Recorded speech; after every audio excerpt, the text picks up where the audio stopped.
As you have heard several times already, I will state again, Wyoming law states that a community college board shall appoint a chief administrative officer of the community college. And this board of trustees for LCCC takes that responsibility extremely seriously and solemnly, and we want to choose the best person as the interim president for LCCC, and we feel strongly that in order to do that, we need your input and your help in giving us input in that decision.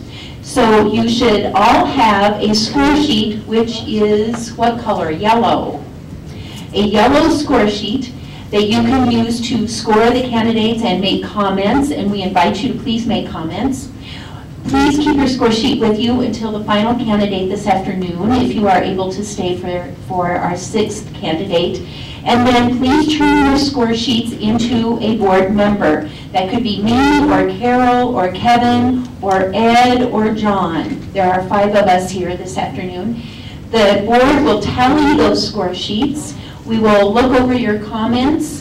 We will take those scores and comments under consideration as we deliberate our choice for the next for our interim president. That choice will, or that choice may take place on February 2nd. February 2nd, we're going to have an executive session in which we will look at all the score sheets and comments. We will analyze our impressions and our scoring, and then we will make a decision to either offer the job to one of these 6 candidates, or we will make the decision to start all over with our search, and that will be on February 2nd. We are going to have the score sheets for public view, so you can either put your name on them or not, because we are going to have them available to the public. Please keep in mind, however, that the final decision of interim president is the responsibility of your elected board of trustees. And with that note, I need to talk about Dave and the 3x5 cards. All of the questions in the public forum need to be placed on a 3x5 card and given to Mr. Dave Gare over here, who also has blank 3x5 cards. And we are having all questions written on the 3x5 card so that Dave can peruse the question quickly, because we want to make sure that we don't ask anything that is improper or illegal. So Dave has had some tutoring in that, and so he will be able to look over all of the questions and also be a good traffic controller with time. Dave will be asking all the questions, and with that, I turn it over to Mr. Gare.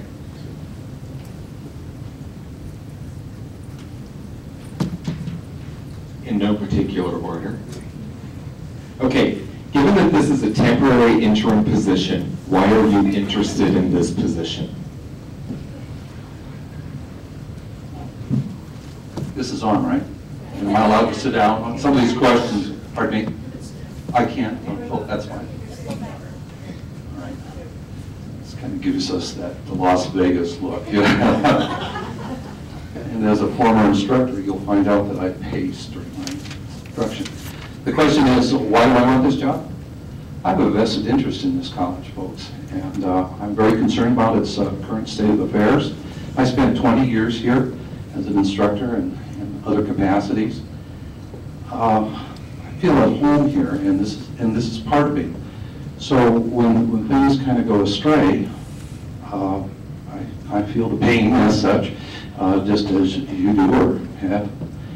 I also want to put to use the leadership skills and the presidential experience that I acquired over the last 13 years. And I have plenty that I feel that I can share and apply here and apply it very well. And retirement is a wonderful thing, and I've been retired now 2.5 years. And I retired for personal and professional reasons. The personal reasons were the care of elderly parents. And also I had some medical issues to which I needed to attend, and I did attend to those. And now, like I mentioned earlier this morning, I'm tan, rested, and ready. I do feel that retirement offers many things, and the rest and sort of the quiet time to think about a number of things has sort of motivated me to want to come back to LCCC and do the best job possible, not only for the students, but for the institution and the community. Do I get any more right down the middle? Oh, no. Oh, no. You may have heard that the Board of Trustees has ordered an organizational audit. Please provide your views, comments on implementing organizational restructuring. How would you handle the tough personnel decisions that are recommended from the audit? Well, that's about 3 questions. I think the organizational study is a correct thing to do at this point in time at the college. It is pertinent to the point, and I believe that it has a grassroots start. I think it came from the Faculty Senate. And so from that standpoint, I think it's great. And I think it's something that needs to be done. Otherwise, this will simply fester and it will boil over at some point. In fact, we don't do a little looking at the inside. Help me out with part B and C. How would I fit into that? I would fit into however the Board of Trustees wanted me to fit in as an interim president. And lastly, what was the other one? I'm sorry. No, that's all right. I'll find it here. Trying to do my best job here. And last. How would you handle the tough personnel decisions after the audit? Well, how would I handle them? Well, they have to be handled. We would take a look at the information available and make calculated decisions about the information and see where the college needs to go in terms of its organizational structure and the personnel. Without a doubt, there's going to be something come of it. And as I mentioned earlier today, personnel decisions are tough decisions. And if you don't make them, then you have, once again, lingering problems. So where would I fit into that? I probably would be the focal point and the lead on the personnel decisions that were made. In terms of carrying them out, sir, without question, there will be any number of individuals that will be involved in the final decision making. You know, the board, obviously, the administration, and the community, and the college community as a whole. How do you build trust within the institution? How do you build trust? How do you behave yourself, to be honest with you? In all seriousness, colleges need to conduct themselves in a professional manner and in a good manner as well. In terms of personal behavior, professional behavior, we need to keep an eye on the prize, and that's the student. You need to use the vision and the mission to guide your actions. You can't cowboy everything that comes down the road. You cannot be an independent agent in the business of the college. You need to know where we're going and what we're doing. So to create stability and trust, we need to conduct ourselves in a very good manner. It's just that simple. And I know some of you are saying, well, don't say that. But honestly, when you conduct yourself in a professional manner and use the many tried and true techniques that work for the accomplishment of the goals, the strategic plans of college, things fall into place. And when you don't, and you act out, or you feel that personal goals and issues of power or whatever need to be at play, then things do fall apart. And that's where you have trust issues. That's where I've seen them fall apart before or stabilize and be quite well. What do you understand the role of the interim president to be and the expectations of the board? How would this role differ from the role of a permanent president? Well, the interim president is just that, temporary employment. The president would do, if you will, the bidding and in the direction of the Board of Trustees. And if they want stability, then that person needs to attend to that. If they want trust and healing, then that's what has to be done, period. The interim cannot perhaps take as much lead as a permanent would. So sometimes there's maybe not the creativity that you might see from an individual that would be here more than 4 months, 6 months, or a year. I'm not sure that I answered that fully. Please reread the question, will you? Sure. Don't put them in your pocket. Keep them right there. I'll need all your help I can get. You need all the help. I need all the help. All right. What they want to know is what you view as the difference between being an interim president and a permanent president? Well, as I mentioned, the interim really needs to focus on the goals and the wishes of the Board of Trustees, more so in an intense manner than you would find with a permanent. There are some really cut and dry things that need to be done, folks. There are no ifs, ands, or buts about it. And so the interim needs to keep that in mind. The other thing that I'll point out to you is that I would not be a candidate for the permanent presidency. So there would be no posing, there would be no, how shall I put it, positioning on my part to become a president. And that's something that you need to know, because if someone feels the necessity to become the permanent president and whatnot, I can guarantee you that the behavior and the conduct will be different. How do you view the role of educational services staff, non-administrators and non-faculty, in the decision-making process? Educational services staff in terms of student services, or are we talking about maintenance? Anybody non-administrative and non-faculty. This one is down the middle, and thank you very much. My grandfather was a custodian, so you can bet the ranch that this is going to be a good answer in terms of some of the folks that might do some of what I consider to be really hard work at an institution. The educational staff need a full voice in the decision of the college, where we're going, what we're doing, just as much as any other employee classification. I'll repeat that. They have a tremendously hard job, and we expect them to be the best that they can be, and they need that voice, without question.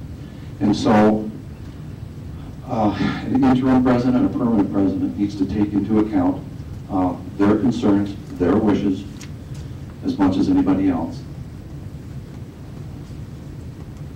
Give us an example of a time when you led a group of participants with diverse views and opinions, but with one goal.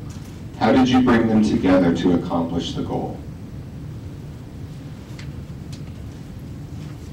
The example I will use has to do with the creation of a brand new college vision and mission. At two colleges, I had that opportunity. And actually, it wasn't just an opportunity that I cooked up. It was being demanded by the accreditation folks. It was being demanded by the institution because we needed some clarity as to where we were going. And so we had to create for ourselves a vision and a mission, okay? And it needed to be really a democratic process. We had to agree upon it. And so we had the agreed upon goal of creating something new. And then we had the agreed upon techniques of how we were going to reach it. And so we did it. And we did that by having as much communication, both within and without the institution, as we possibly could. And we sort of winnowed through a number of opinions, information, and ideas, and writing, and oh my goodness gracious. But it was a good, healthy process. And we gave it plenty of time, and it worked well. We ultimately came upon a workable vision and a workable mission. Now, one thing I want to point out to you, and that is my idea of a vision is where you want to go. And LCCC doesn't do that. You make the vision the mission, and the mission the vision. So it's a little bit different, but it's understandable. However you want to work at it. But there was as much diversity within that situation as I could possibly imagine. There was politics, there were personal issues, there was personal politics, there was poaching. I'm not making that up. Some things were written, some people took credit for it. And then we had a hoo-ha about that. So there was conflict, but ultimately, we came to an agreement and we worked it out, and it worked out well. And I was very happy about that because it did give us direction, and it gave us an opportunity. It gave us license to conduct business at a high level. It was a good thing. approach will you take to interact and be involved with students? Thank you. Students are the focal point of the college. It's why we exist. That's why we're here. My answers hopefully have a student focus each time and every time. And how do you do that? Well, you interact with people. You get out of the office and you go to the student events. You appear in classes. And so you're proactive about of interacting with individuals. And at the events, it's a classic time to have a number of people. I usually don't work with individuals individually because of the time elements and whatnot. But you get out and rub shoulders. As a president, you need to rub shoulders with everybody. You know, I'm going to sound like Alice in Wonderland here, rubbing shoulders with cabbages and kings, but it's true. That's how you do it. You get out and you interact. And to be honest with you, it's enlightening. Every time that I did it as a college president, I learned something new, and probably better in some ways than just conducting business in a vacuum in the president's office and so on. So it's the door is open, but more than anything else, I walk out the door and into the student's life. How will you organize a $60 million budget? Will I organize it? Carefully, sir. You know, I've read the criteria by which the board established for interim presidents. I've worked with multi-million-dollar budgets. At my most recent college, the budget was about 25 to 28 million.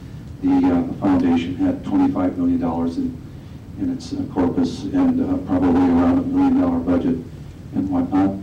And you do it in good fashion, in a good way. A budget is something by which we need to live by, and we need to put it together as democratically as possible. We need to take a look at needs, and we need to take a look at goals, and so on.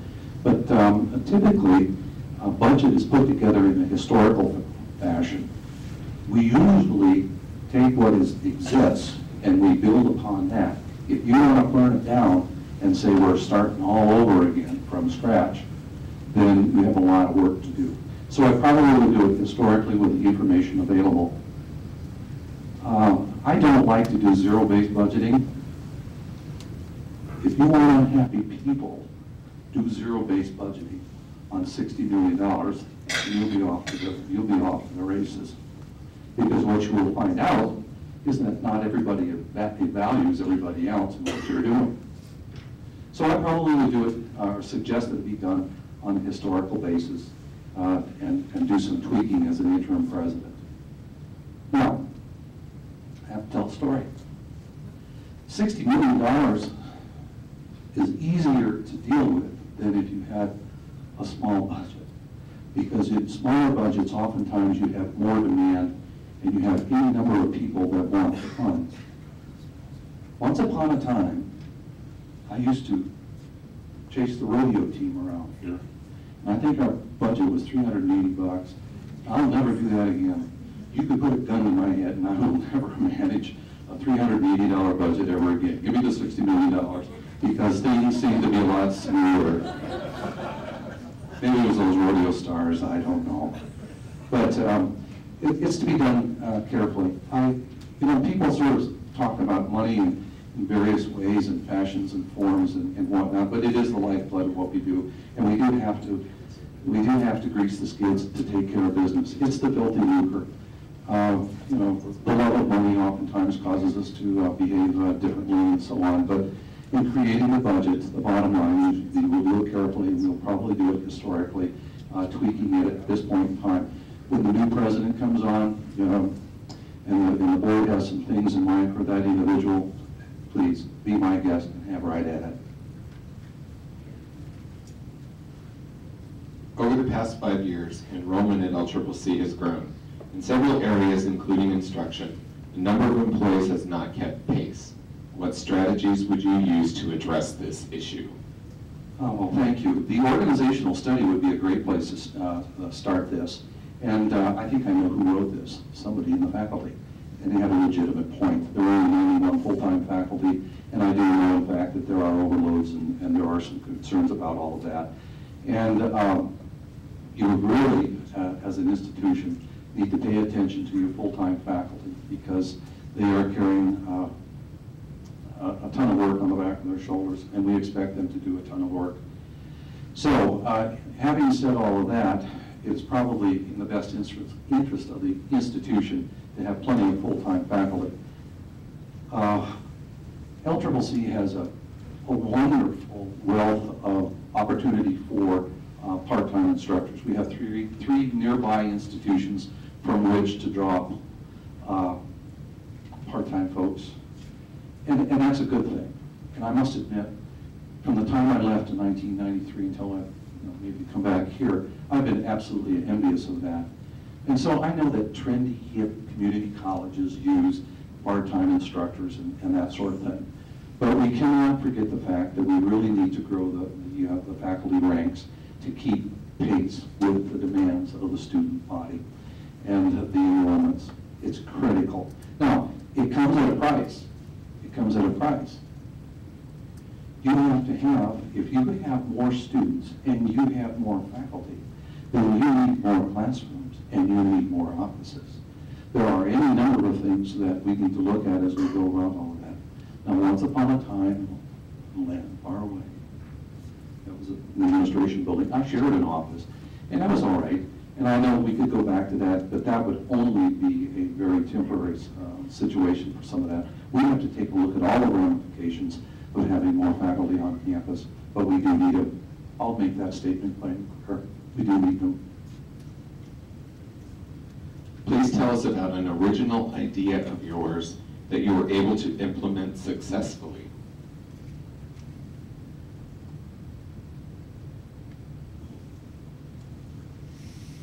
How lofty of an answer do you want? If you were able to be next door earlier, I was talking about various situations in which I sort of had a glow about things that happened that was an original idea of mine, or sort of original, or maybe where that I had my hand upon the authorship of what went on. And I didn't get to tell the Corvette story. We just ran out of time. There was so much pressure.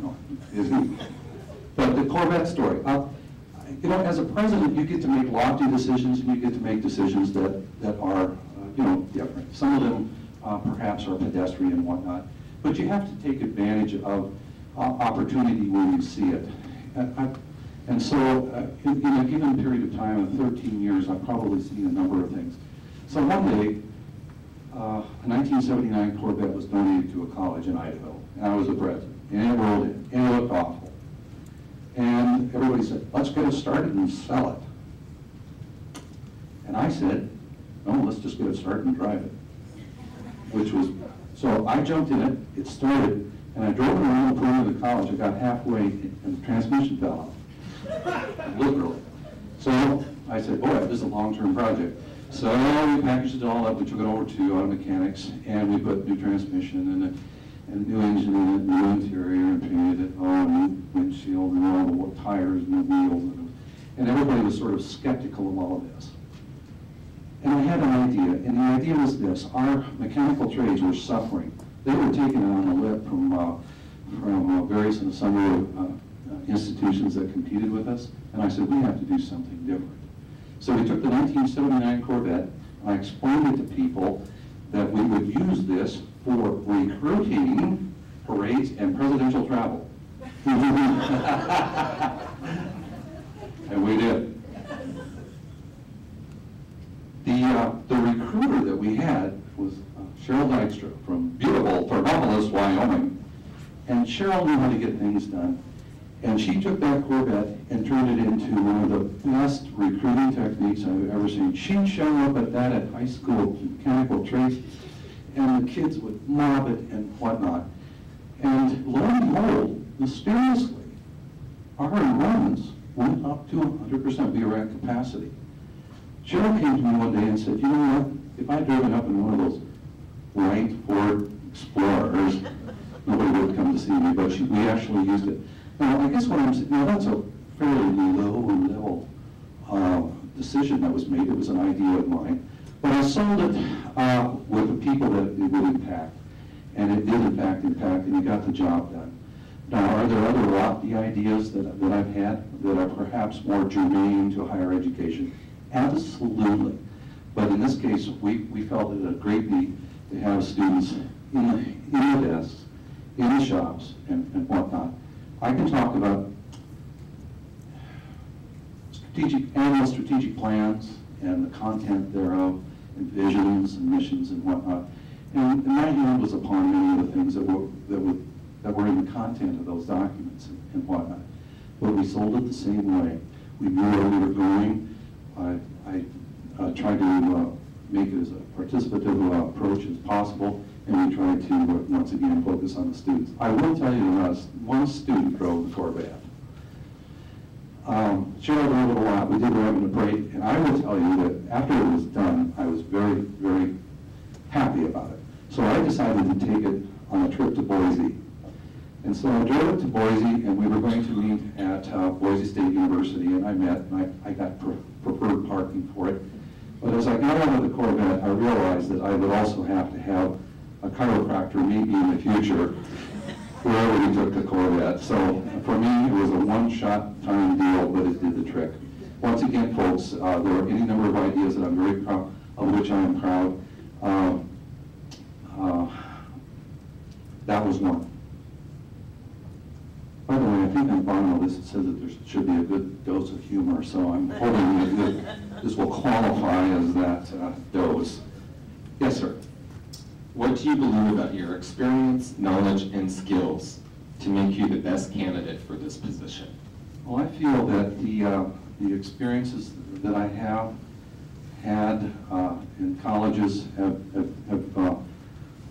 fit like a glove, and I used that phrase earlier before. I think that my experience as a high school teacher and then a college educator go a long way in making me a good president. I'm very convinced of that. I was an instructional dean. That was a wonderful experience down at Dodge City Community College. I experienced things there that I've never seen before, and I don't want to see since, but we also experienced some nice success there, and I went on to be a president. I feel that I have laddered my career very nicely, and it's been good.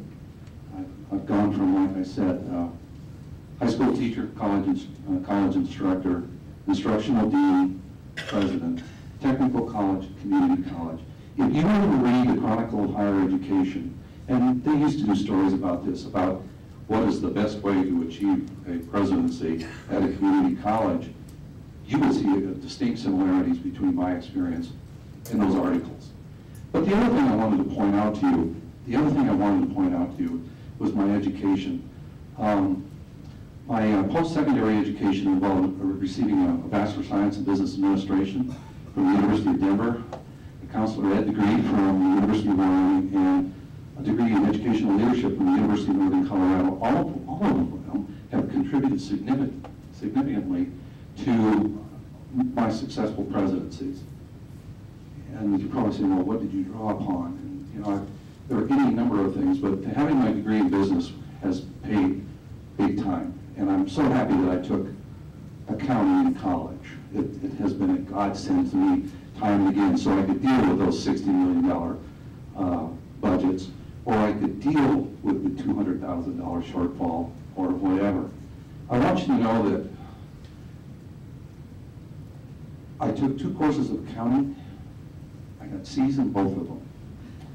But I took away enough knowledge to make it work later. My Counselor Ed program taught me a whole lot about the nature of human beings and education, and it was a good degree, and I'm very proud to have it. And I'm proud UW graduate. And then I went on to UNC when I took my sabbatical, and the degree in educational leadership was wonderful as well. The education was to the point, and I've used it time and again, with regards to how I should conduct business. And so it was a good thing. So I credit my education. If you're going to be in education, you better take stock in your education, and you also need to take stock in your experiences as well. I've tried to draw the best from all of those and conduct my business in that way. And it's worked. I really do believe that. What is your style in dealing with employee personality conflicts? This question was posed earlier today. It depends on the seriousness of the situation. I'll tell you that I've tried any number of techniques and so on. I've tried to humor people. I've tried to counsel people. I've tried to cajole people. I've tried to direct people. I've tried to do about anything that you might imagine.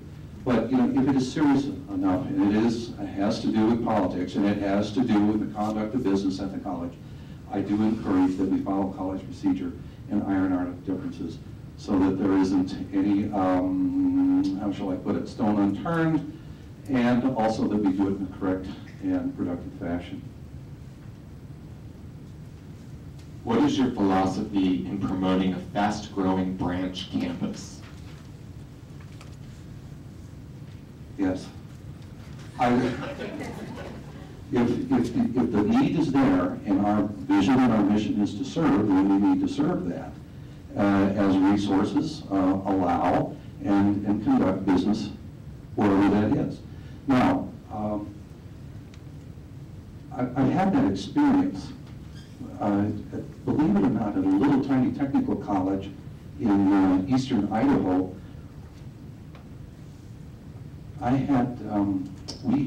The college had a service area that was about the size of Maine. Or if you don't like Maine, take Massachusetts, Rhode Island, and Connecticut and put it together. That was our service area. And we had some fast-growing sites, believe it or not. They swirled around nursing education, and we felt the need there. It was our job to get it done, so in fact we did it. We attended to the business at hand, and everyone profited. The college profited, the students more so profited, and the communities profited. They were delighted that we were there. At Northwest College, the Cody Center was sort of being overlooked. The need was in Cody. We weren't giving it what I considered to be a fair shake. I thought the facility was neglecting the students. Classrooms were extremely small. Parking was barely. The community wasn't really happy about the way we were doing things, so we made the real attempt to move over to the old Marathon Oil Building, and we received the prime slice of square footage there, and it has never looked back. We renovated the space that we needed to, and we attended to the needs of the students. So do I support that? Absolutely. Should it be, if it's Pine Bluffs, wonderful, we can take business there. If it's at F.E. Warren, we can do that. Or we can do it in Laramie, and I suspect that the Laramie site is the one in question here. I would answer the question a little more directly and plainly if I knew which site we were talking about, but it's probably Laramie, and we should take advantage of that and help the students as much as possible. And I'll be honest with you, the sky's the limit in Laramie. What would you do as interim president to increase the morale on campus and improve the image of LCCC in the public? Oh, that one's down the middle. Thank you very much. Sound like that Las Vegas look here. The image of the institution needs to be within and without a question. The president needs to be a good president. Communication and good human relations are the need, then for goodness sake, practice that. And stay on course with what the Board of Trustees wants. That would be really critical. Coming with an idea about what you need to do, you become a rogue. You cannot do that. So, a stable institution, a happy institution, can all be had, I really believe, by having a good person in the presidency. Now, without the institution, there's all sorts of work that needs to be done in Cheyenne. I think it would be critical for the institution to get back in good stead with the Wyoming Community College Commission. I really do. And how do you do that? You go down and visit with Jim Rose, and you talk to him about where the commission is trying to go and what they're trying to do to help. It's probably not appropriate for the college to bully the commission. It is probably not to the benefit of LCCC to work beyond the rules and regulations that have been set forth by the commission in the state of Wyoming. So some things like, and I'm talking very plainly here, those are some things that need to be done. Now, I feel pretty comfortable about that. I'm not just blowing smoke here, folks. Jim Rose is a friend of mine. Jim Rose is one of my references. So I would actually see that things would improve immensely if I were to be that interim president, so that we could go down and have some good chats about all the vagaries as well as philosophies and directions of the Wyoming Community College Commission. I also think it's important for the president to be active within the community and try to be a good contributing member at various and sundry events. And if that means rodeo, fine. If that means Rotary Club meetings, wonderful. If that means some of the other things, then by all means the president needs to get out and do that. It comes at a cost. It may mean that individual is not always around for all the things that are happening on campus. So there has to be a delicate balance about how you pursue this. Now, the president needs to do this, and it also needs to be delegated. That means everybody needs to take a role as much as possible, or as much as their job description fits that. So I encourage any and all to be good ambassadors to the community of Cheyenne, Laramie, Pine Bluffs. What is your philosophy about offering remedial classes online? That this is the curve. Never been asked that question before. I do believe that educational techniques and delivery methodology, call it what you may, is important, because we know that the learning styles and we know that the population and what have you, and those that make up our community have changed a great deal. So sitting in a classroom isn't necessarily a right thing to do.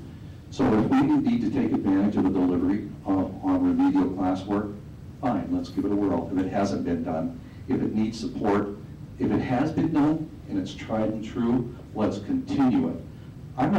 Whoever asked the question, I don't know where we are in the process, but I'm willing and game to try any number of delivery systems. Who is so brave as to tell me whether it's tried and true? I'll be brave. Oh, it's you! Aha! We have not tried it. You have not tried it? Well, I don't see why it wouldn't work. You give it a try. Now, I must admit that, if a worthy idea and somebody is willing to tote that bale, haul that barge, then let's go ahead and do it. I have found that in some instances that alternative deliveries are a lot more work than walking into the classroom. So let us be prepared, but let's give it a try. I don't see any real reason why it can't work, at least in some manner, so that if people were to appear on campus, they would be more adequately prepared for the material that was at hand. Now you're probably saying, well, what does he mean? Years ago, I used to sit down and watch the delivery of introductory psychology as delivered by this fine college. And by golly, I had to sit up and pay attention. And I said, gee whiz, I teach this class. What are they talking about? So I must admit that there are many challenges out there, but I don't see any real reason why we couldn't give it a try. I really do believe that if a person were to be exposed to the information, they would be a better student once if and when they come onto campus. Tell us why you left your last 3 positions. I have to count those 3 positions.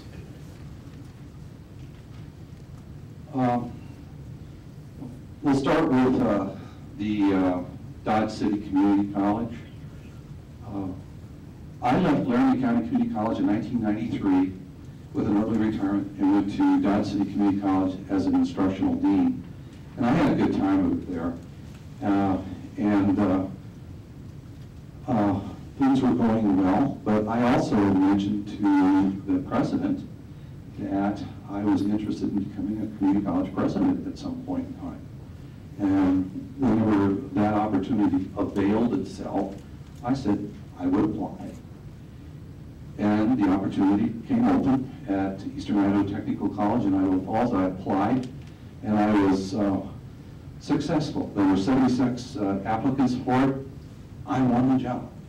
I was who they wanted. And so I left Dodge City Community College. What do you call that? Some people will call it professional growth or opportunity. Take your choice. It's fine. Then I was at Eastern Idaho Technical College, and I was there as the president for 8 years. And I was able, along with a number of people, along with the college and the state and whatnot, to transform that institution from a vocational school sort of flavor to a technical college that looked a whole lot like a community college, and it was a wonderful opportunity. So I was there 8 years, and I really felt that I had come to the end of the growth, and I wanted to have the opportunity to be a community college president. So I left there for opportunity and professional growth. And then I was at Northwest College, and I was a community college president, and I was very proud and very happy because it was back in Wyoming. I was delighted to be home. It was close to some family issues that I needed to deal with, and it was a place where I really felt that my expertise and skills and information could be used.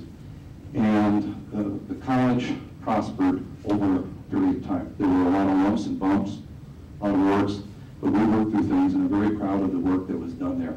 When I arrived, I told them that I was 55 years old, and that I would leave at 60. My goal was 5 years. So I took a retirement at 60 for personal reasons as well as professional reasons. I felt that retirement was probably an opportunity that I wanted. It wasn't a professional goal to retire because I could, but I did. And I had some personal things that were occurring as well. I had some health issues, and I also had some elderly parents who needed help, and so that's why I left. So on Northwest, personal reasons, retirement, professional, and professional growth on the other two. If you want to ask about LCCC, I'll be glad to tell you why I left here too. Who asked the question? You want to go for 4? No? Okay. Can you explain what you've learned from a mistake that you have made? Yes, I have made mistakes over the period of the last 13 years. And one of the most pointed mistakes that I probably have learned is that as we conduct business in a modern community college in the state of Wyoming, that if you have goals and you have ideas and whatnot, you really need to offer those up to everyone, and there be a very participative and democratic fashion in which you conduct your business to sell an idea. I've had some great ideas, and they've kind of swirled down the porcelain, whatever. And I have to give myself the discredit for that, because I really didn't do my homework. I obviously didn't do the field work for it, and it just didn't work. I'll give you an example. You didn't hear it this morning.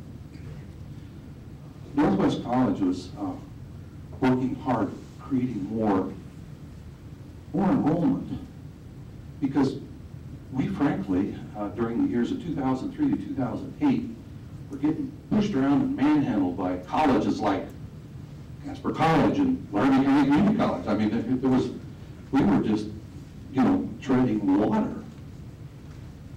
And that had some ramifications to it. It really meant that our funding wasn't there, and it was really stagnant. And there were a lot of demands on the budget, and we were working miracles with the things that we had. So I decided that it would be a great idea to perhaps target certain groups of people so that they would attend our college and they would be a true asset to the college. So I decided, that it would be a great idea to have a golf team. And I didn't sell it well enough, folks. There is no Northwest College golf team, although I thought it would have been wonderful to bring on a dozen people who I really felt would have been attributes, if you will, fine students and help out the college. And I didn't sell it well enough, and I probably took it forward too fast, too soon, and it didn't go anywhere. And so there you go. That it was just not there. And you can extrapolate from there. I'm sure that there are other mistakes in areas that were committed during the time I was there, but usually it had to do with communication and planning, and not practicing what I preached. So there you go. And I've learned that lesson well. It only takes a few trips to the woodshed, folks, before you know how to do things. Let me point that out to you. What are your thoughts about the role of co-curricular programs at a community college? Co-curricular? Well, define that in LCCC terms.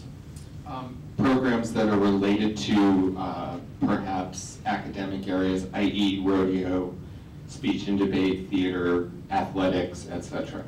I think that the student experience at any college needs to be at the level of the instructional areas. And this one's right down the middle. We can talk rodeo and sports all day. I really do feel that it adds to the institutional quality and the student experience. So I'm all for it, so long as we have the resources to support it. And now that also means, that not only means money, it means people that have high interest in shepherding those activities. I mean, we can't just say, well, here it is, take it or leave it.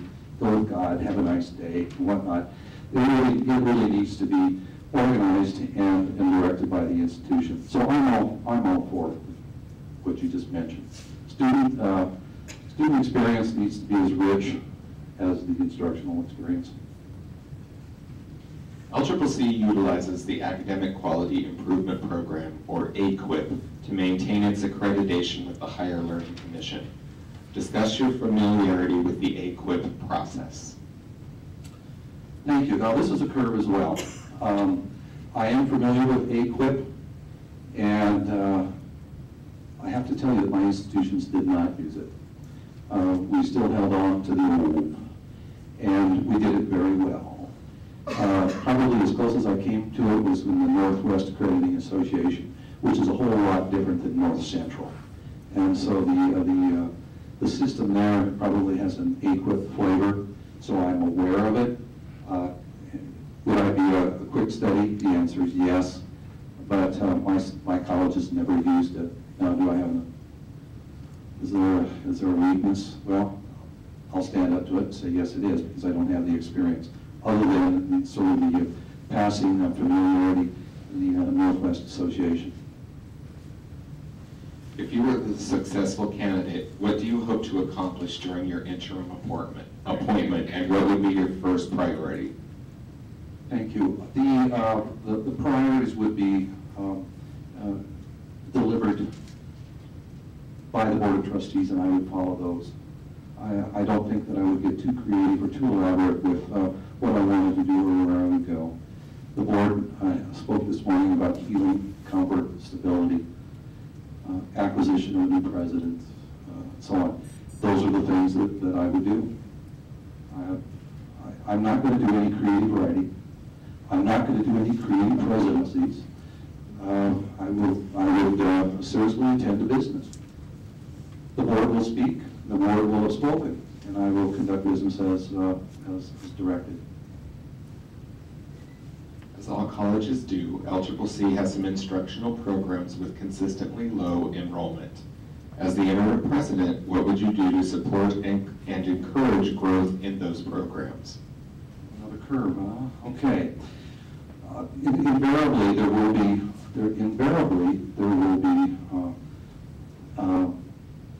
programs on the wax or the wane. You will have departments that have high enrollments. You will have programs that have low enrollments.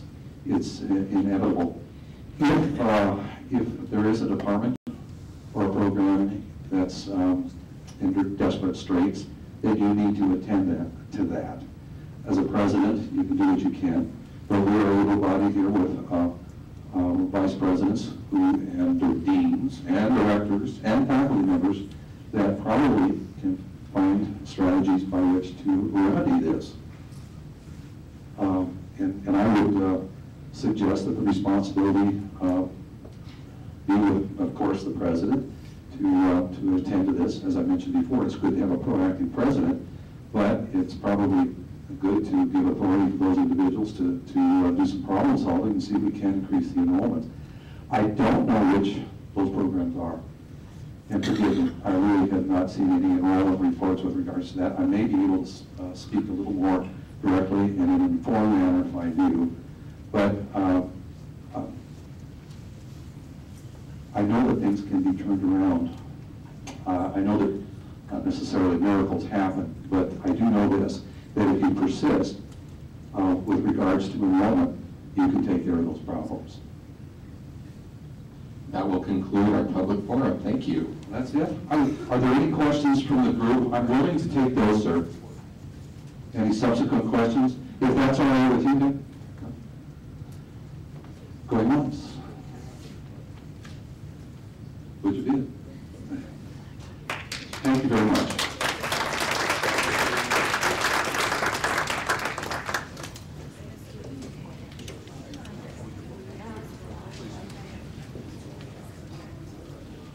Thank you to Miles. Our next activity is at 2:30, and that is the formal interview with our last candidate, Mr. Howard Major. That will take place at 2:30, from 2:30 to 3:30, then we'll have a half an hour break. And then at 4 o'clock, we will have the public forum with Howard Major. And then we will have been through all 6 of our candidates. So I will see you all at 2:30.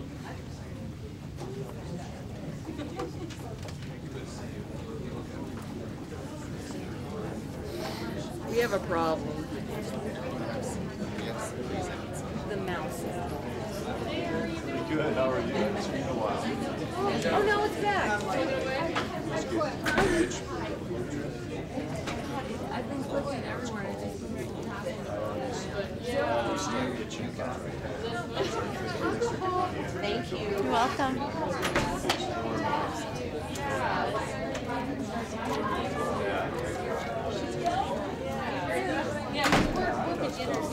Yeah, I'm going to make this last 3 days. I've been in the back.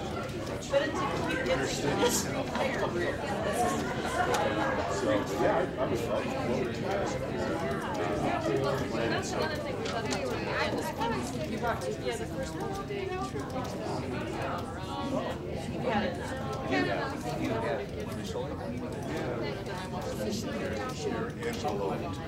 Oh, yeah, you're in Bella. Yeah.